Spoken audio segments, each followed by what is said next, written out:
අපේ හැමේ පැහැපත් බවට ඒ වගේම අපේ හැමේ තරුණ පෙනුමට අපි ස්කින් කෙයාර් රුටීන් එකක් පාවිච්චි කරන්න ඕනේ. ස්කින් කෙයාර් රුටීන් එකක තියෙන්න ඕන දේවල් මොනවද?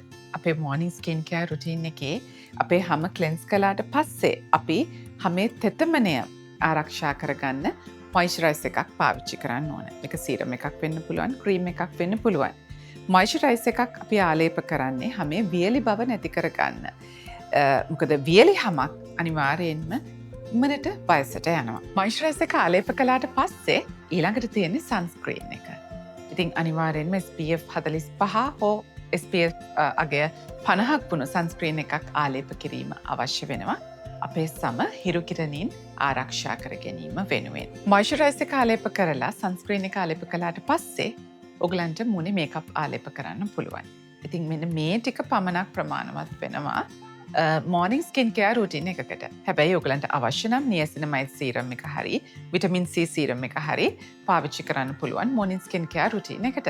නයිට් ස්කින් කෙයාර් රුටීන් එකට මොනවද තියෙන්න ඕන? පළවෙනිම දේ තමයි අපි හොඳට අපේ මේකප්ස් රිමූව් කරගන්න ඕනේ. ඊට පස්සේ මුණ හොදලා මොයිස්චරයිසර් එකක් ආලේප කරන්න ඕන. රෙටිනොයිඩ්ස් අපි ආලේප කරන්නේ රාත්‍රියට. ඉතින් රෙටිනොයිඩ්ස් තමයි අපේ හැමේ තරුණ පෙනුම ආරක්ෂා කිරීම වෙනුවෙන් අපි ආලේප කරන ආලේපනය.